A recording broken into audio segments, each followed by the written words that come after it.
Yes, hello. Good morning to you. I assume it's your morning, your Friday morning. I'm sure that you remember me. I was here in your classroom just a week ago. And you may remember that I was looking at the whole idea of creation and how Christians form their view of God, who we think God is, what his nature is like, his characteristics are like, through what we read in the Bible. Particularly, last week, you may remember, I read to you Genesis 1. And what did Genesis 1 show us about God? Now, I believe in Genesis 1, as I said last week. For me, I believe that God did create the world in 6 days. And I believe in how the Bible says it. But I want to spend just a couple of minutes helping you realise that actually not all Christians are the same. So let's look at a friend of mine. Here we have Tim Leeson. Hello. So Tim. Yes. Thank you for joining me. You're a Christian. Yes, I am. Your job?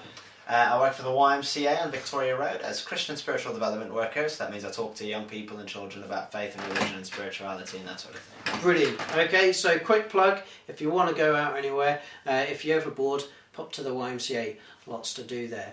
Now, Tim, evolution. Yes. Something I don't believe. Am I right? Is evolution a thing of the devil? Is evolution a thing of the devil? No, I think that's a bit harsh, Andy. Okay. In fact, I would say that evolution is a really good thing, and the Okay. science behind evolution is a really good thing. I, like you, believe in God. I, like you, am a Christian. And hey, I just like you. But I also believe in evolution. I believe that actually scientists like Darwin, who didn't come up with evolution, but who popularised it, were onto something. And actually, I think that that's the best way of understanding how we got to where we are. I mean, nobody knows for sure. Nobody has lived long enough to know it all. But I think that probably the evidence, the science points more towards a slow process of evolution of millions of years of us getting towards this point of humanity where we are now, rather than the kind of Earth being only a few thousand years old, like the Bible says. Okay, excellent. So let me ask you, you believe in evolution then? You're a Christian. Do you believe evolution points to God, and how? Yes, I do. I do believe evolution points to God. And I think, I mean, this is a conversation that you and I have had a couple of times before, Andy. I think, for me, I don't believe in a God of quick fixes. And I think that's one of the things that I learned from evolution. So I have never in my life, I mean, I've had problems, I've been ill, I've, lost people who I love, I've had difficult things happen to me in my life, as we all have, I'm sure. And I've never had an experience where I've prayed for that to be fixed or taken away, and bam, just like that, everything's better, kind of thing. And I don't know many people who have. Some people have. And I don't want to question those people because I'm sure that they're not lying or anything, but personally, I never have had that experience.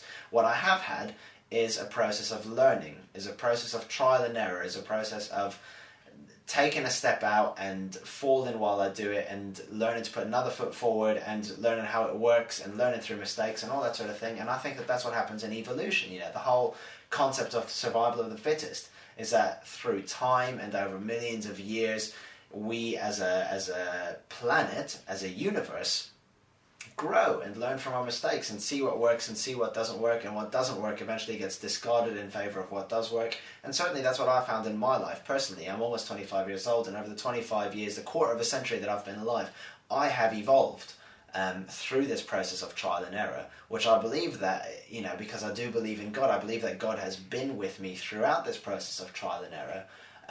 But I'm not the person I was when I was born. Not just physically, obviously I'm not a baby anymore, but emotionally, even just things like learning to speak, that's a process of evolution, of trial and error and all that sort of thing. So just as I've evolved personally, I believe that the universe, that the cosmos has evolved, and just as I believe that God has walked that journey with me over my quarter century, I believe that God has walked that journey with the cosmos, with the whole universe. Okay, so you believe in evolution. Does that mean then that Genesis has got it all wrong, and that Genesis is just a book of lies? No, not at all. I don't believe that Genesis is a book of lies any more than I believe that Lord of the Rings is a book of lies. I believe that Genesis is not a historically accurate book. I believe that Genesis is a collection of myths and of legends and are fables, some of them rooted in truth, and some of them fiction, really, but they're all a collection of these amazing stories which a group of people, the Israelites, held together because they needed to hold on to their identity when they were in exile, which I'm sure Andy can tell you more about next time that you're in. Ask him about the Israelites in exile. It's an interesting story and he'd love to tell it to you. But this is, the people were sent away from their home, and so they held on to their stories, which included this story of the creation, of God creating the world in 7 days, which says some really interesting and amazing things about God and about the Israelites and about humanity as a whole. But I don't think that means it's historically true. So it's not a lie, but it's not history either. Okay, interesting. I'm going to finish off now by showing you something. I'm sure everyone knows what this is. Let's see if Tim knows what this is. Tim, can you tell me, what is this? I believe that's your mobile ringing. I believe that's a bottle of Evian water.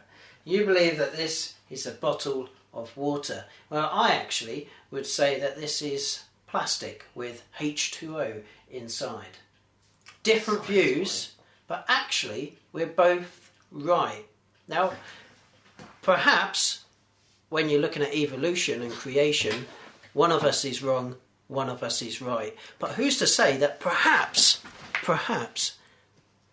like this, as an example, maybe we're both right, maybe none of us is wrong. At the end of the day, the important thing we want to share with you today is the realisation that Christians, we all have different views. None of us, I think, has always got the right answer. And I think that's the important thing to realise, that it's okay just to say, I don't know. It's okay to have a different view as the person sitting next to you. And Tim is still a very good friend of mine, even though he has different views than me. And I would never, ever think that he's any less of a Christian than I am because of his views.